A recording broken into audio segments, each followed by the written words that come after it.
যুৱ সন্ন্যাসী স্বামী ৰামতীৰ্থৰ কাহিনীৰে আমি মনক কেনেদৰে নিয়ন্ত্ৰণ কৰিব লাগে জানো আহকচোন। যুৱ সন্ন্যাসী ৰামতীৰ্থই সকলো ত্যাগ কৰিছিলে। কৌপিন ধাৰণ কৰা তেওঁ এজন সুদৰ্শন পুৰুষ, তেওঁ এজন আদৰ্শ সন্ন্যাসী, সকলোৰে শ্ৰদ্ধাৰ পাত্ৰও। চন্দত যেনেকৈ অকণমান হ'লেও কলংক থাকে, ঠিক তেনেকৈ তেওঁৰো এটা দুৰ্বলতা আছিল।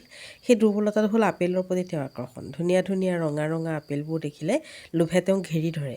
এদিনাখন ভ্ৰমণ কৰি ফুৰোতে এখন বৰ ডাঙৰ বজাৰ পালে। অন্য সামগ্ৰীৰ দৰেই বজাৰখনত আপেলবোৰ বৰ ধুনীয়াকৈ সজাই থোৱা আছিল।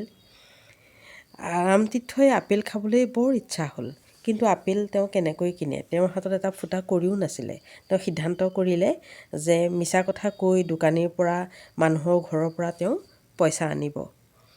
তেওঁ এনেকৈ এঘৰ এঘৰ মানুহৰ ঘৰলৈ গ'ল। গৈ তেওঁ পইচা কিছু গোটাই ল'লে। তাৰপিছত তেওঁ বজাৰত গৈ 20 খেৰমান ধুনীয়া ধুনীয়া আপেল কিনি ল'লে আৰু এখন ডাঙৰ সৰোবৰৰ পাৰলৈ গৈ ওচৰতে কলপাতো কাটি আনিলে।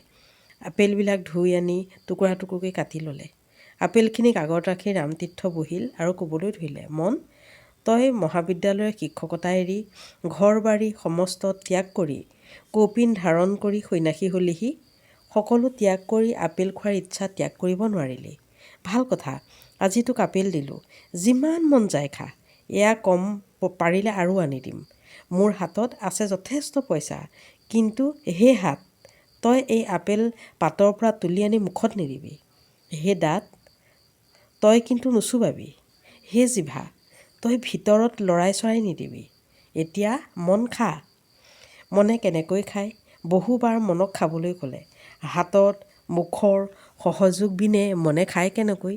বহু সময়লৈকে বাট চোৱাৰ পিছতো যেতিয়া মনে নাখালে বা খাব নোৱাৰিলে, তেতিয়া এই ডেকা সন্ন্যাসীজনে সকলো আপেল উঠাই লৈ গৈ পুখুৰীত দলিয়াই দিলে। তাৰপিছত আৰু ৰামতীৰ্থই জীৱনত আপেলক স্পৰ্শ নকৰিলে। মনক বুজালে, মনেও বুজিলে। তেওঁ এইদৰেই মনক নিয়ন্ত্ৰণ কৰিবলৈ শিকিলে।